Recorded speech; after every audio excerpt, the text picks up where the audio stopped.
All right, you curious and curiouser Herle Burly-ites, we'll get right into it because we have a cabinet minister on the pod today who's been gracious enough to work us into his always jammed itinerary.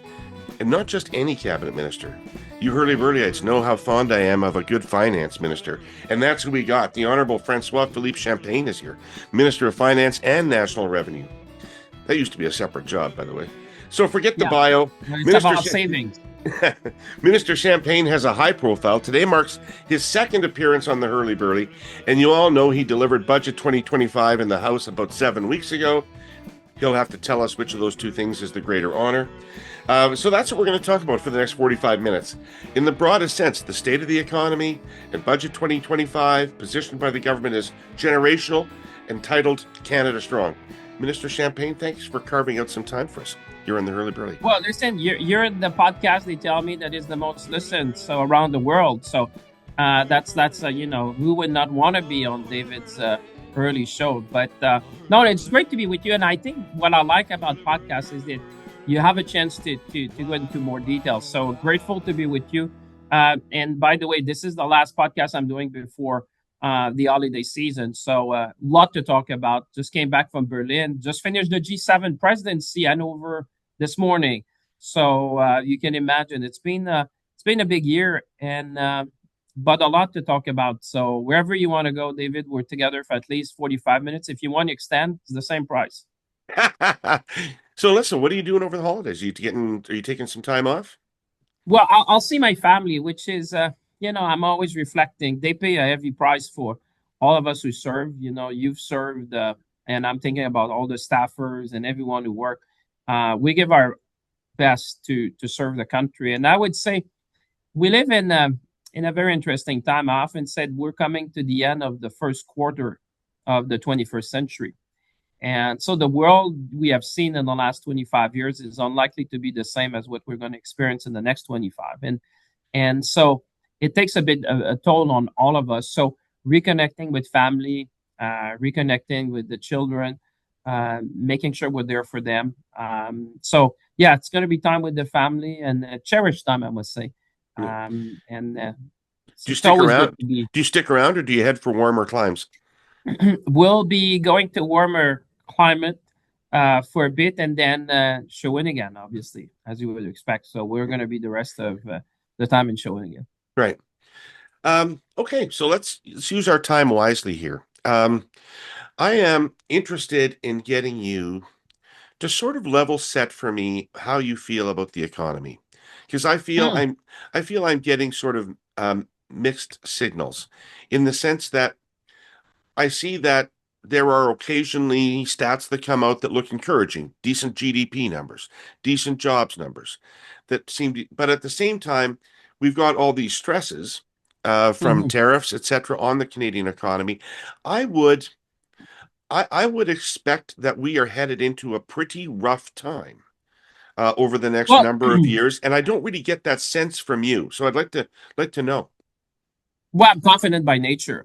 But let me, it's a very good place to start. And I'll start, like I said, when you're coming to the end of the first quarter of the 21st century, you have to take stock of where you are. And I think where we are is that the speed, scope, and scale of change is quite unprecedented. I mean, some would go back to 1945, some would go back to the fall of Berlin Wall, but it's geopolitics, it's the world economic order, it's supply chain, it's technology, the combination of AI and quantum. And you're right to say that we feel it. You feel it in the kitchen table, you feel it in the fields, you feel it on the factory floor. The world, there's the world is facing some headwind, and Canada is no different. I think we're better placed than others, and I'll come to that. But your analysis to say, how do you see the world today? I'd say this is the world we live in. The world is going to be different for the next 25 years. And what gives me confidence in Canada, I'll tell you. First is that we're a magnet for talent. People want to come in Canada. I just spent the last 3 days in Europe, and was in Paris, I was in London and Berlin.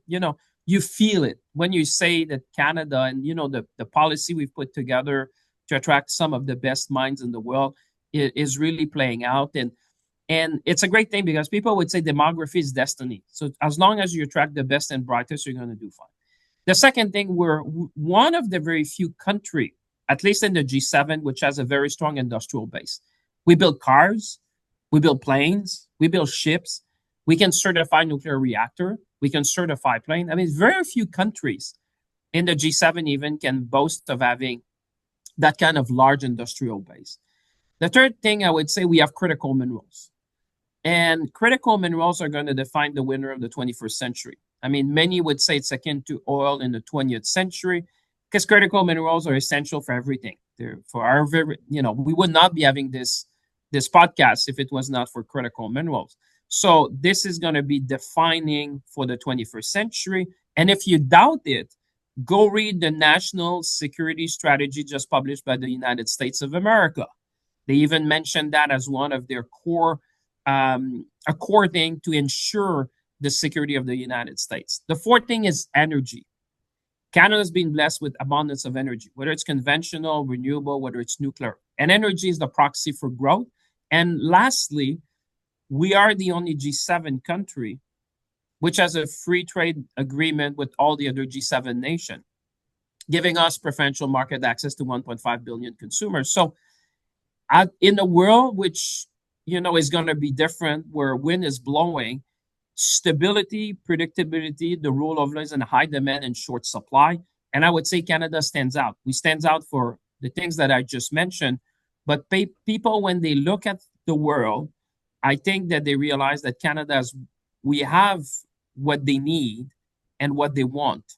And therefore, that's why I say, and I'll stop there, but even people in the world see now a better nexus between food security, energy security, economic security, and national security. So when you put that together, that's a recipe for Canada to succeed in a very different world. That's pretty cool summary. I appreciate that. Thank you.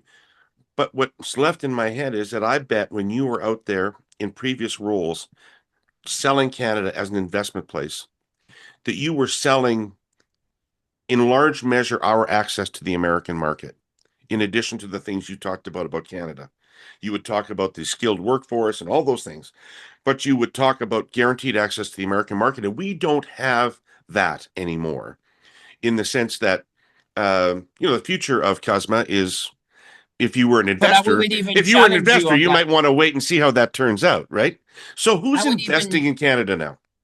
yeah, I would even challenge you on that. Who has guaranteed market access to the United States? Nobody. Nobody, I but we mean, used to. So yeah, I know. But that's what I'm saying is that our American friends have decided that there will be a price to enter in the US market. Now, the great thing is Canada is paying the lowest price in the world, and 85% of our trade is tariff free. Now, this is true on a macro level, but if you're listening and you're living in Hamilton, in the steel industry, you don't feel like it. If you're in Windsor or Oshawa in the auto sector, you don't certainly feel that way. If you're in aluminium in Kitimat or in Saguenay, you don't feel that way. And if you're in the softwood lumber industry, you say, my God, it's the same old story. yeah, We're right, but for the Americans to recognize that. So what you say is that on a macro level, we are better than most, but it's felt very deeply on a regional industry and sector basis. So that's why I'm saying it's uneven. every year, right around this moment on the calendar, I say a similar thing. Giving is a core value for our presenting sponsor, TELUS. They do it 365 days a year, and it takes thousands of forms. Core values are like that, eh? They don't take any days off. But seeing as it's officially the season of giving, I thought it'd be timely to share a little of how TELUS and its people give their money, give their time, give their hearts in communities right across Canada. TELUS prides itself on being one of the most giving companies in the world. That doesn't happen without their team members, retirees, and customers who support and participate on 13 TELUS community boards across Canada and 21 around the world. Since 2005, they've contributed over $123 million to more than 10,700 initiatives for underserved citizens, with a focus on youth. The TELUS Friendly Future Foundation, working in partnership with these boards, distributes grants to charities across the country that promote education, health, and well-being. This year alone, $7.1 million has been granted to more than 500 registered Canadian charities, community partners, and projects, benefiting over 1.4 million young people. And last May, TELUS celebrated the 20th anniversary of Days of Giving, inspiring 90,000 team members, retirees, families, and friends to volunteer in support of local communities. The TELUS team is on track to deliver 1.5 million hours of volunteerism in 2025, contributing to a running total of over 2.5 million days volunteered since the turn of the century. That's an unparalleled legacy of giving, a TELUS core value come to life in continuous acts of kindness, charity, and support. And part of what they mean when they say together, let's make the future friendly. But you can't feel very confident about the future of Cosma. Well, one thing, I come from Shawinigan. You may have heard that. I have Um, heard that. and and there is a man there You're my with favorite some. person from Shawinigan. Listen, I always joke with him. I say now Shawinigan has a good MP, and we joke, we talk to each other almost every other week. I can give you some background. He's great, and we started. He was a mentor, then someone I look up. Now he's a friend, so it's interesting. I'm 55, he's 92, and we're buddies, so it's kind Yeah. of interesting.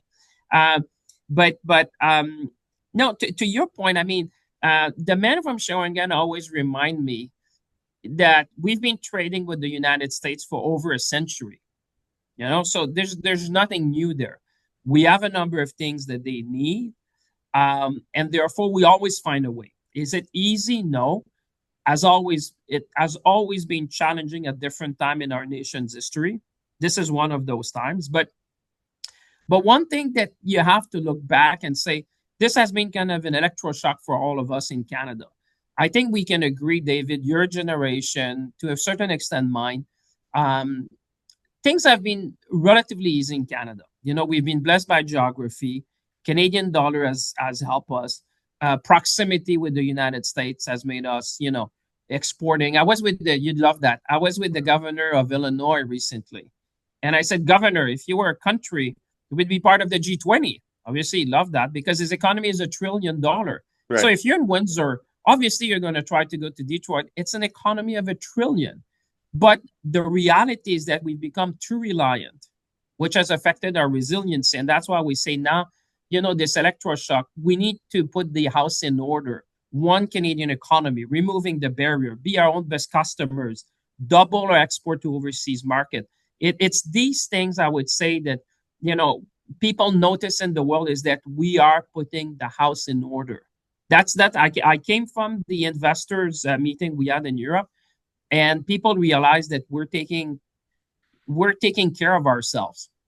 We're taking back control. Those are not just words. People see it in action. The investment budget. When I say it's generational, I'll give you an example. A lot of people ask me, why do you say generational? I said it's very simple.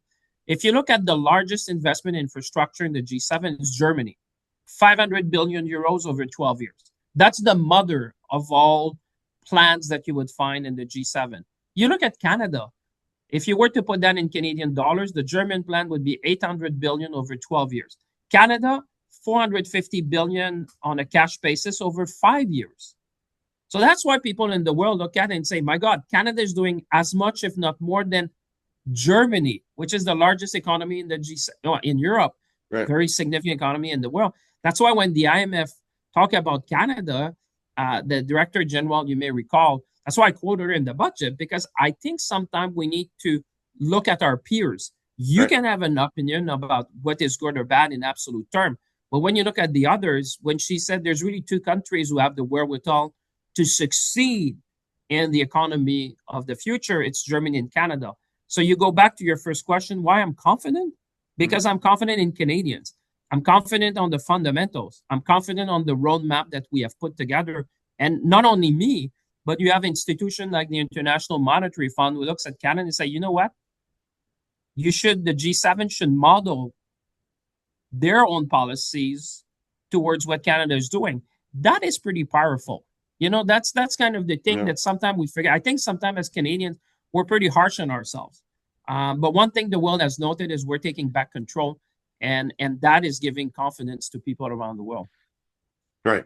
So it is, as you said, hugely different circumstances than what we've seen in the past, and that forces people to think about things differently. And I presume one of the ways in which you're thinking about things differently is fiscally.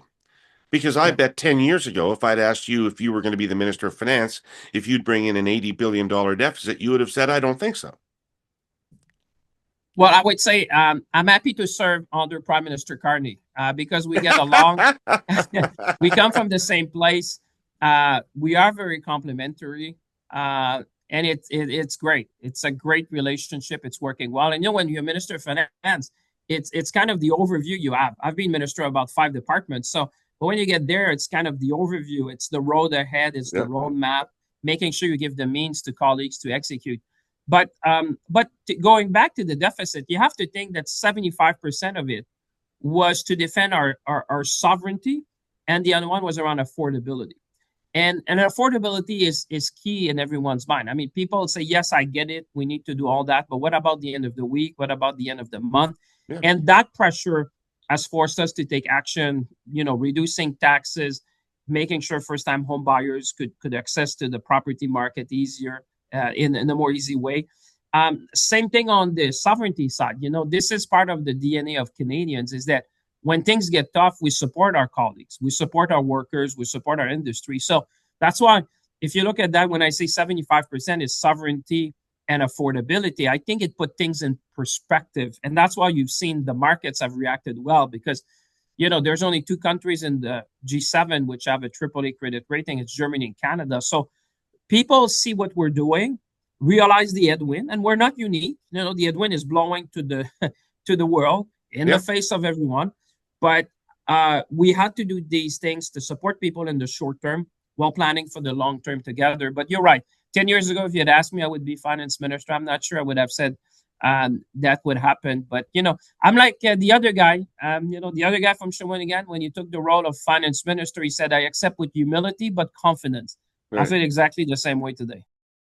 Well, it's been a year, hasn't it? I mean, last December around this time, it would have been pretty much impossible to predict or even imagine how much would change by now. It's been head shaking change, to put it mildly. Change there's really no going back from, to paraphrase our Prime Minister. But it was change that focused the mind. Canadians are pulling together more now, like a band that's gotten tighter and better. Differences that seemed important a year ago now feel like squabbles. There is serious work ahead and national resolve to get it done. That's certainly the way our sponsor, CN, chooses to look at things. Canada, to paraphrase someone else, has cards, and we are all in the process of figuring out how to play them. We have things the world needs: the best grain and lumber on earth, critical minerals, oil and gas, hydroelectric power, and yes, manufactured goods. There are customers and trading partners interested in all of those things, and a lot of it will have to travel to market on CN's tracks. But you only have to glance at the headlines nowadays to understand our most precious commodity. We have peace and remarkable social cohesion. We have spared ourselves many of the horrors taking place elsewhere. In that sense, we cannot be described as anything other than fortunate. So, in the spirit of this lovely season, CN wants to express deep gratitude for the things I've mentioned, but also to its nearly 25,000 railroaders and their families, people who keep our shelves stocked and economy humming. Those railroaders will be out there this week, reporting for work, as many of us relax with our families. May their and your holidays be warm and filled with happiness. Peace be upon all of us. While we're on affordability, this is not remotely a Canadian problem. This is a Western world problem, if not a global problem. Um, but people are finding it difficult to maintain their standard of living, and some people are finding it extremely difficult. Is there any more that government can do about that? I know that you've cut taxes for the lower and middle class. I know that you've, had some measures, but uh, this is the kind of thing that, if I can get political, defeats governments, right? And so, how can is there more that you can do to respond on the affordability side? I love your political advice. I think a number of people listen to that. So, listen, this is something that I'm thinking about every day. You're quite right to put it in perspective because we feel it in Canada. Same thing you see south of the border. Same thing in all pretty much European countries. And it's a very challenging thing. The one thing that we need to do in Canada is to make sure that we are more productive because the affordability crisis is a productivity crisis as well. It's the fact that, we need to have more output for the work we do. So embracing technology, embracing AI, because if we had the same, if you had the same productivity level than our friends south of the border, people would have thousands more in their pocket. That's the reality. And that goes back to something. I'm so happy you have this show because that allows us to go into more detail on things. And I think it comes from a point that it's been pretty comfortable to be in Canada. I go back to the Canadian dollar, the proximity to the largest market in the world, the fact that we have natural resources.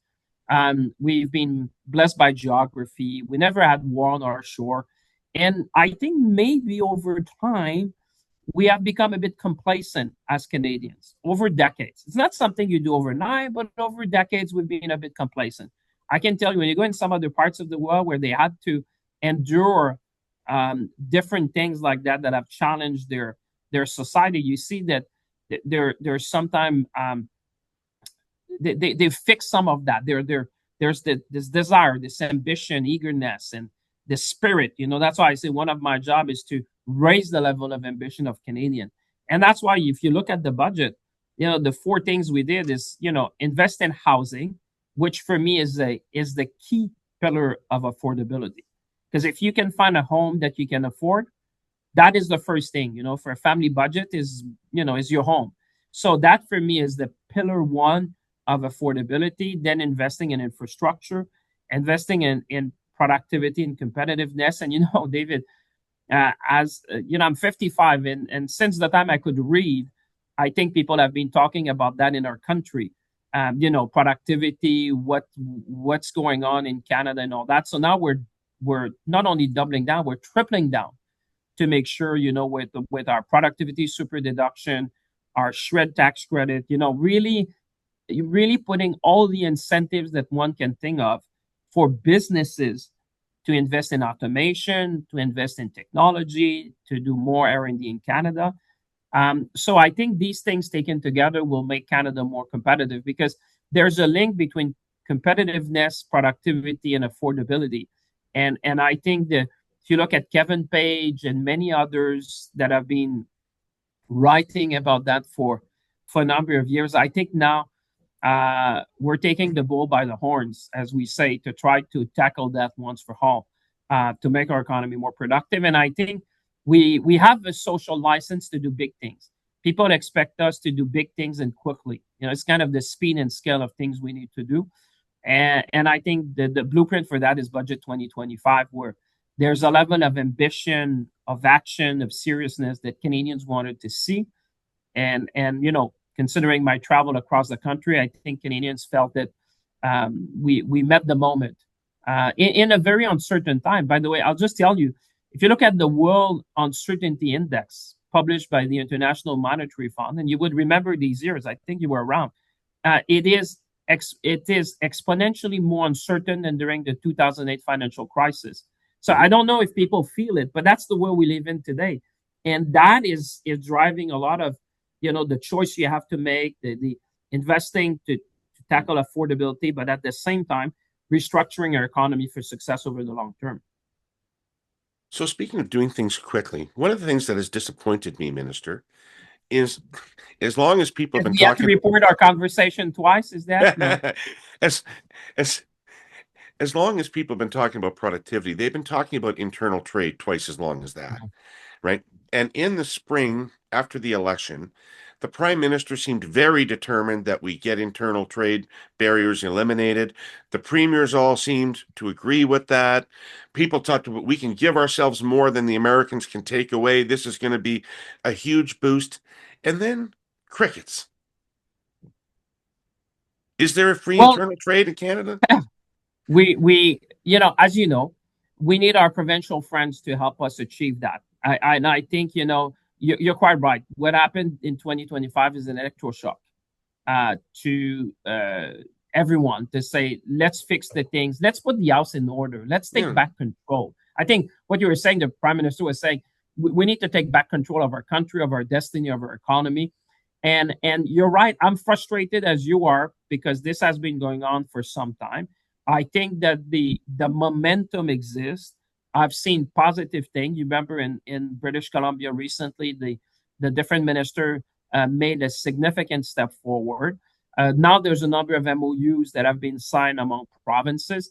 What we need, and we were just doing that with my with my provincial and territorial colleagues when we had our call recently, the finance minister, is that we need to turn that into something which would be more simple for small and medium-sized businesses in Kelowna or in Cape Breton or in Shawinigan to be able to export across the nation.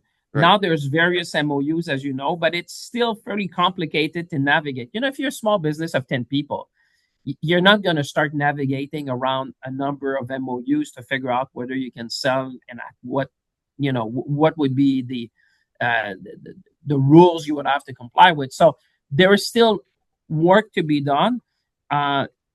It's important, it's necessary, and it needs to be dealt with the urgency that we see. And I share the same view than you.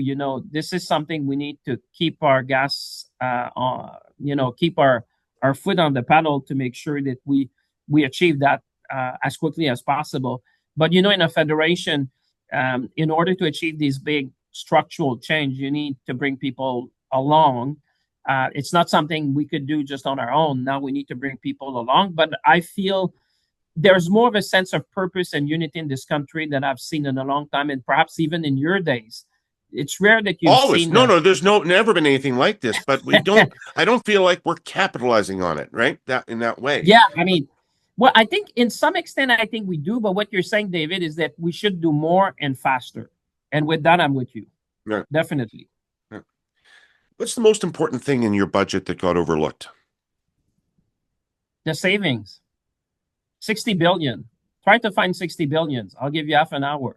Right. If I compare that. You didn't itemize it. So how do I know you found it? Hold on. You were there at the time. I can see that. This you will find as more detail or more than what Prime Minister Harper did and Prime Minister Chrétien, because I look at the schedule personally to make sure that someone like you, who has a bit of rare, could go back and compare. And not only I did as much, I provided example. And if you want to challenge me, we can take a pause and you could Google what they did and what I did.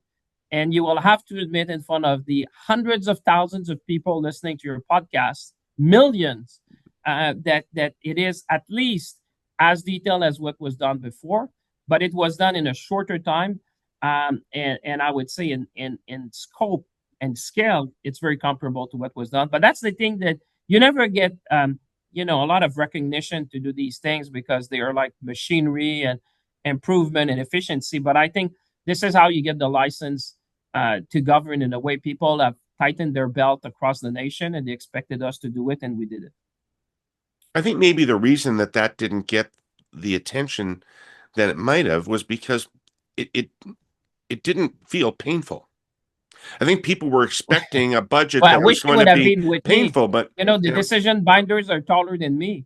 yeah, And so it was fairly painful. It was very difficult. It demanded extreme ownership of these things. I can tell you, I went to each single proposal that came.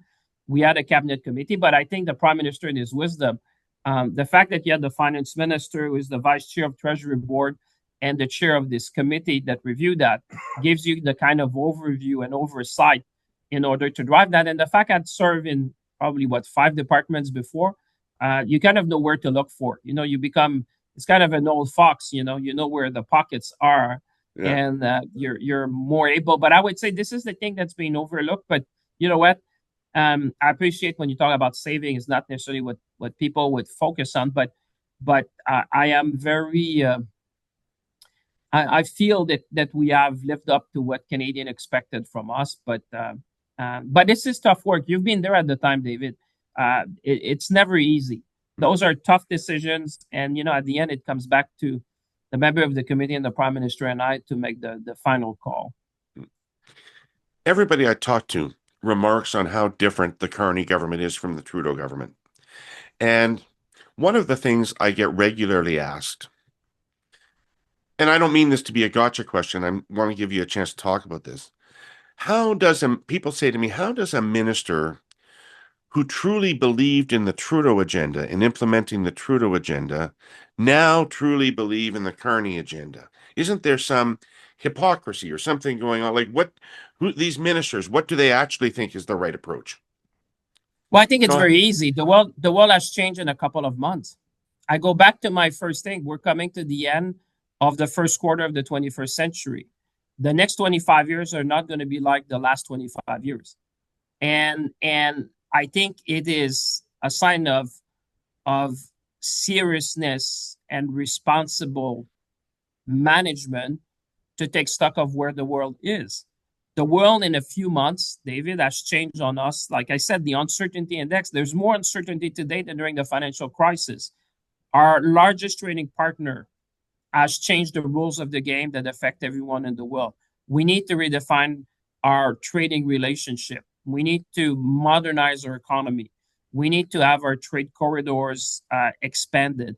So I would just say that, I think people should feel confident that the people they have elected and the people that the prime minister have chosen to serve in cabinet have enough humility to realize that the world is changing and has changed significantly. And you know what? I keep saying human nature is not good to think exponentially. We're good at thinking in a linear fashion. I'll give you an example. I often say I'm 55. Now, 30 years ago, I was 25.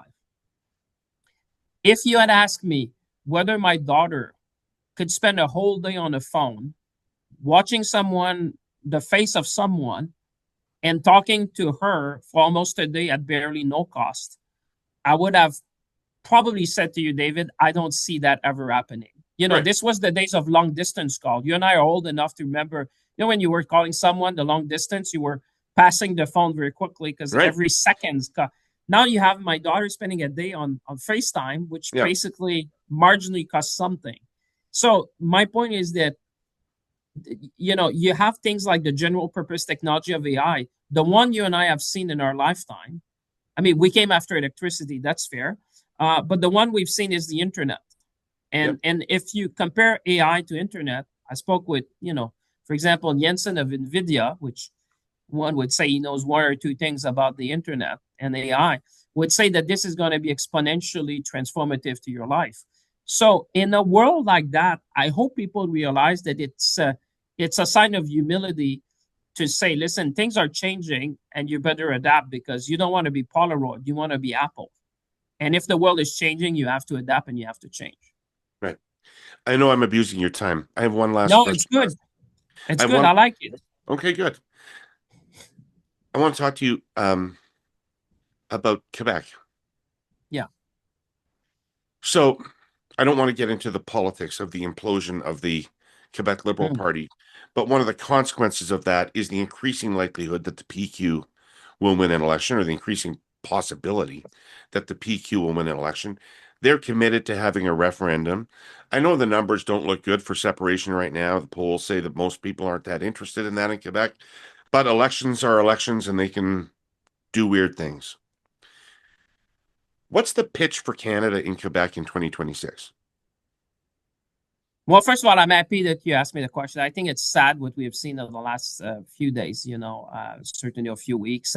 Well, I don't think that I go back to things you and I talked. It's the level of uncertainty in the world.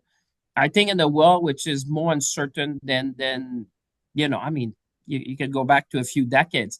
I don't think we should bring more uncertainty or any political party. When I say we, I refer to those you mentioned. I'd say people should be very cautious about bringing uncertainty because if you and I were to walk, I happen to be in Montreal today when I'm talking to you. If you and I walked in the street, and trust me, few people will stop us. And if we ask them whether they'd like more uncertainty in their lives, I bet you that people would say thanks, but no thanks. We already have enough. We have a trading partner south of our border, which is quite unpredictable. Yeah. Um, the growth in our economy is not what it used to be. We have to adapt to all these new technologies. We have to develop market. We're feeling the pressure of affordability, as you just mentioned. There's a lot in people's lives already. And I would, in politics, I always say it's humility, authenticity, and empathy. I would say to these people, empathize with people. They already have a lot on their shoulder. And for anyone to suggest to bring more uncertainty, I don't think that's a recipe for success. Look around the world. Those who want to bring more uncertainty in the lives of people are not typically the ones that are going to gain the trust of people. And I think in an uncertain world like that, we need to work together, focus on what we can control, build our nation, be more resilient. Because I was there during these years where people were fighting about what is the best course. But I think history have shown us that we are stronger together. And I think the world we live in today is suggesting exactly that. So might say it's a don't bring more uncertainty in the lives of people. They already have a lot to deal with, and we are definitely stronger together. I was very encouraged by the federal election results because, to be blunt, Mr. Carney's not the type of candidate that normally does extremely well in Quebec. Um, and yet he did do extremely well in Quebec. And I presume that's in part to the team that he had with him. But it also felt to me like maybe Quebecers, in the face of Trump, had come to a different thought process about English Canada and what it represented to them.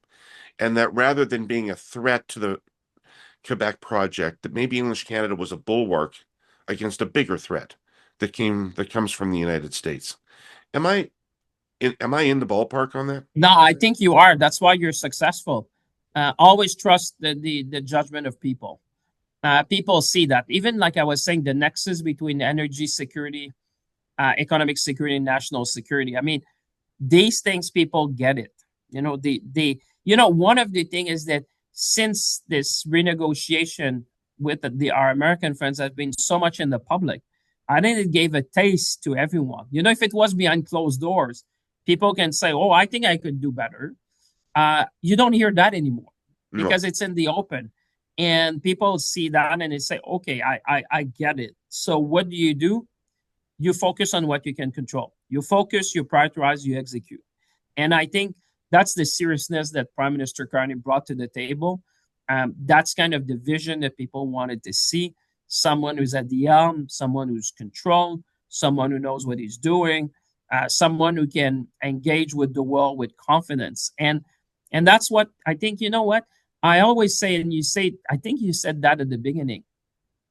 You said you look confident, and I'm always reminded that no nation can be more confident than its leaders. If I am not confident as your finance minister, who should be? Obviously, I'm confident because, like I said, I know the fundamentals. I know the fiscal position we're in. I know what Canada is able to accomplish. Remember, we start from a base that, going after the Second World War, we did great things. Remember that Canada had the second largest navy after the Second World War, after the Brits. We I'm had the fucking fourth old, but largest I'm air not that force. I'm not that old. No, I'm trying, but you must have read one or two books. People tell me I see them on the shelves. Yeah. There's a few figurines, but I'm sure there's some books behind that. But no, but you see, it's kind of the greatness of Canada, this level of ambition. I often say, let's seize the moment, let's be ambitious, and I am very confident about the future because it's a new world. The wind is blowing for everyone. But I think just go, if you were with me in Europe this week, you would have seen how many people would like to be in our shoes. Look around. My Yeah. point oftentimes is to look around. Obviously, in absolute term, people can think whether this is good or bad, but it's kind of when you look at the 100 meters in the Olympics, you can have a view what should be the time. But if you have the gold medal, you say, well, you're the best. So when you compare Canada in this world, you look around and you say, you know what? Wow, we're at the top.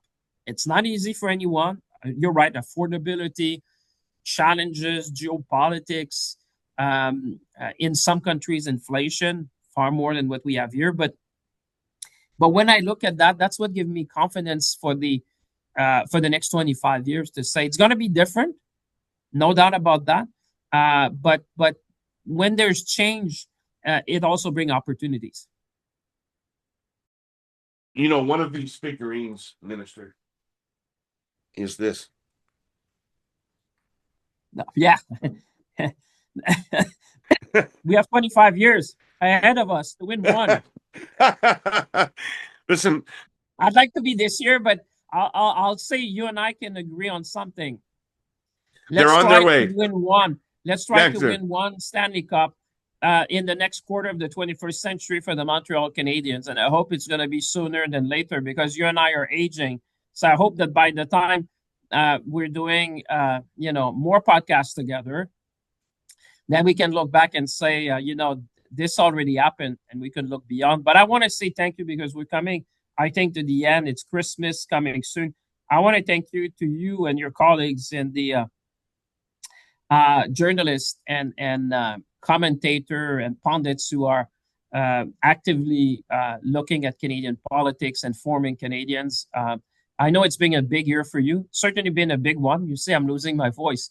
But I want to say thank you to you for bringing stories to people and stories that matter. So on behalf of all of us who listen to you, I just want to say thank you to you and your whole team. Well, that is extremely nice. And thank you for coming on the show. And thank you more broadly for your service, Minister. Appreciate it very much. And may I wish you, on behalf of all of the Herle Burly-ites across the country, a very Merry Christmas. Merry Christmas, Happy New Year. Merci tout le monde. Puis je vous souhaite de joyeuses fêtes. Good. Thank you. Merci tout le monde. À bientôt. Merci. Thank you very much. Hurly-burly.